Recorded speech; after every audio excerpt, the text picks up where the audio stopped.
नमस्कार। चलिए करते हैं सीधी बात और समझते हैं आखिरकार जेपीएससी की 9 परीक्षाएं एक साथ रद्द क्यों हो गई। रद्द हो गई या फिर रद्द करनी पड़ी। खैर, अगर आप झारखंड से हैं तो जोहार, और आपको तो पता है कि यहाँ पे यही चलता है। लेकिन अगर आप झारखंड से नहीं हैं तो मैं आपको बता दूं, झारखंड राज्य का गठन हुआ 15 नवंबर 2000 में, और 16 साल में झारखंड की सिविल सेवा की सिर्फ 6 परीक्षाएं हो पाई, और उसके बाद के 10 सालों में 3 परीक्षाएं हुई जिनमें संयुक्त परीक्षाएं भी हुई। तो टोटल 9 परीक्षाएं ली गई 26 साल के इतिहास में। लेकिन एक बात इन सारे में कॉमन थी, और क्या थी? हर परीक्षा के ऊपर आरोप लगा कि वहां कुछ न कुछ धांधली या फिर घोटाला था। तो जैसा कि मैंने आपको कहा कि झारखंड वासियों के लिए और झारखंड के अभ्यर्थियों के लिए, यहाँ के एस्पिरेंट्स के लिए, यहाँ के स्टूडेंट्स के लिए ये आम बात है। खैर, फिलहाल जो जेपीएससी और जेएसएससी है, यहाँ पे भर्ती परीक्षाओं को लेकर कथित भ्रष्टाचार, पेपर लीक और अनियमितताएं जो हैं वो पैदा हुई नहीं है, ये बड़ी हो गई हैं पैदा होने के बाद में। अब ये वयस्क हो चुके हैं ये समस्याएं, और इनका कोई भी इलाज राज्य सरकार के द्वारा नहीं किया जा रहा है। खैर, हाल ही में जो हुआ है उसको समझने की कोशिश करते हैं। तो 19 अप्रैल 2026 को 14वीं संयुक्त सिविल सेवा की प्रारंभिक परीक्षा हुई, प्रीलिम्स एग्जाम जो था वो लिया गया, और जुलाई में जब इसके नतीजे आए तो 103 पदों के लिए 2204 उम्मीदवारों को शॉर्टलिस्ट किया गया। अब आप कहेंगे कि प्रीलिम्स के एग्जाम के बाद तो मेंस के लिए ऐसा होता ही है। ऐसा होता है, लेकिन यहाँ पे कुछ गड़बड़ियां थी जो सीधे सीधे आपको नजर आएंगी। सबसे पहले, कट ऑफ जो है वो कैटेगरी वाइज नहीं जारी किया गया। दूसरा, जितने भी आयोग के सदस्य हैं उनका हस्ताक्षर जो है वो मेरिट लिस्ट पे था ही नहीं।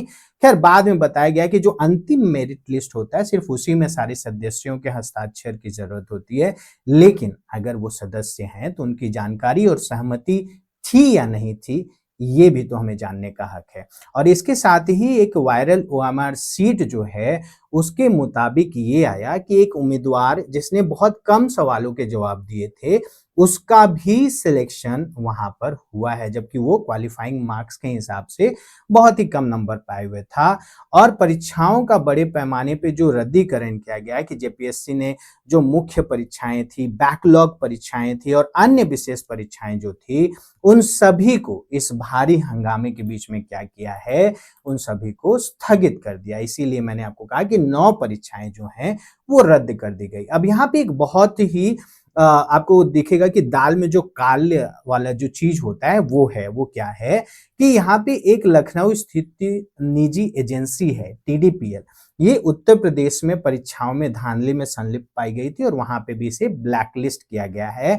और आपको जान के और ज्यादा आश्चर्य होगा कि झारखंड में जेएसएससी की परीक्षा लेते हुए इस कंपनी को, इस निजी एजेंसी को ब्लैकलिस्ट कर दिया गया था, और उसके ठीक बाद जेपीएससी ने इससे परीक्षा करवाई है। तो आप समझ सकते हो कि यहाँ पे कुछ तो मिली भगत जरूर है, और यहाँ पे एक मास्टरमाइंड है जिनका नाम है अभय तिवारी।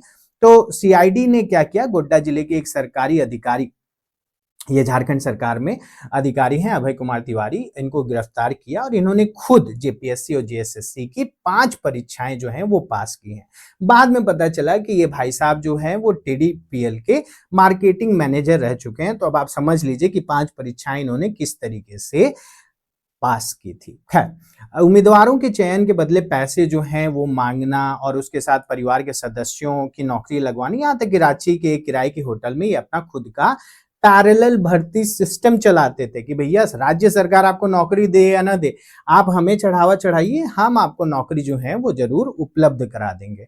अब बहुत सारे राज्यों के बहुत सारे अभ्यर्थियों को, बहुत सारे एस्पिरेंट्स को ये पता है कि ये सारी चीजें चलती हैं। खैर, सबसे बड़ी जो शक की या आश्चर्य की बात यह है कि कैसे जो मुखिया है किसी भी प्रदेश का, ठीक है, जो मुख्यमंत्री होता है, उसे इन सारी बातों का पता क्यों नहीं होता, और अगर पता होता है तो वो इस पर एक्शन क्यों नहीं लेते हैं। खैर, इसके साथ हम देखेंगे कि बहुत सारी गिरफ्तारियां जो हैं वो भी चालू हैं। टीडीपीएल के जो निदेशक है रामवीर सिंह, टीडीपीएल के अन्य जो कर्मचारी हैं उस्मान, इबाद, ये सब शामिल है। अभय तिवारी के बारे में मैं पहले ही आपको बता चुका हूं। और इसके साथ ही जो जेपीएससी के चेयरमैन हैं एल खियांगते, इन्होंने 21 जुलाई को इस्तीफा दे दिया और सीआईडी जो है ये हाल के दिनों में पिछले 3 दिनों से इनसे पूछताछ कर रही है। अब इन सारी चीजों के बीच में छात्रों का आंदोलन जो है वो स्टार्ट हो गया है रांची के जयपाल सिंह स्टेडियम और मोहराबादी मैदान में।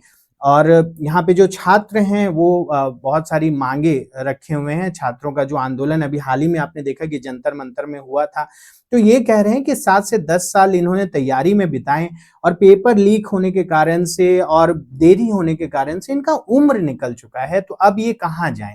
इनकी जो जिम्मेदारी है वो क्या राज्य सरकार लेगी? ये किससे जो इस माँ बाप के पैसों से ये अपनी तैयारियां कर रहे थे, तब उनको किस तरीके से रिटर्न कर पाएंगे? उनकी जीवन को कैसे ये बेहतर बना पाएंगे? अपनी जीवन को कैसे बेहतर कर पाएंगे? और ये जो है 6 अगस्त को झारखंड विधानसभा तक मार्च करने की ये योजना बना रहे हैं और अगर सरकार ने इनकी मांगे नहीं मानी तो 2 अगस्त से ये अनिश्चितकालीन भूख हड़ताल पर जाने की भी बातें कर रहे हैं। और साथ ही ये भी कह रहे हैं कि सीआईडी से तो जांच हो रही है, लेकिन सीआईडी जो होती है वो राज्य सरकार के अंदर आती है, तो इन्हें भरोसा नहीं है कि पूरी की पूरी सच्चाई जो है वो सामने आएगी। इसीलिए ये मांग कर रहे हैं कि सीबीआई या फिर ईडी से एक स्वतंत्र जांच हो और इसके साथ ही जो प्रीलिम्स एग्जाम हुआ, जो प्रारंभिक परीक्षा हुई, उसके परिणाम को रद्द किया जाए और साथ ही जो कट ऑफ है और रो स्कोर है उसको भी जारी किया जाए।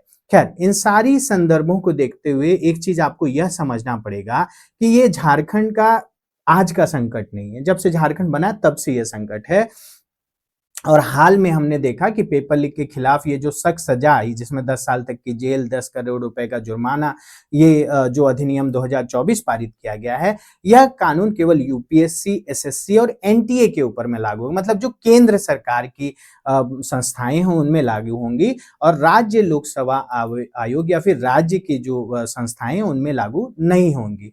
तो परिणाम स्वरूप हम क्या देख रहे हैं कि राज्य स्तरीय जो परीक्षाएं हैं उनमें भी असुरक्षा का भावना है। हमने हाल ही में देखा महाराष्ट्र में, पंजाब में, कर्नाटक में, उत्तर प्रदेश, बिहार, राजस्थान, उत्तराखंड, पश्चिम बंगाल, आप किसी भी राज्य का नाम लीजिए, आपको कोई ना कोई वहां पे धांधली या घोटाला या कुछ तो ऐसा मिल ही जाएगा इन सरकारी परीक्षाओं से लिप्त हुए।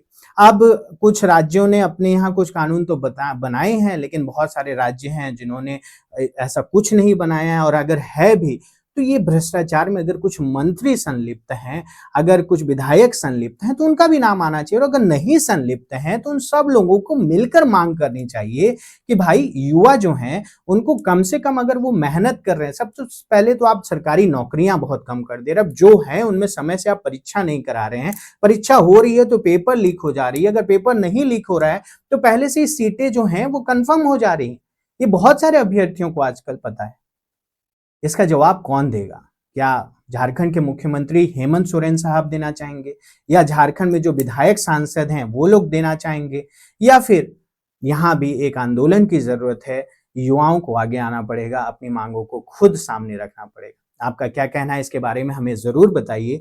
और अगर आपने सब्सक्राइब नहीं किया है तो ये आपके पास में एक ऑप्शन है। हम फिर मिलेंगे। धन्यवाद।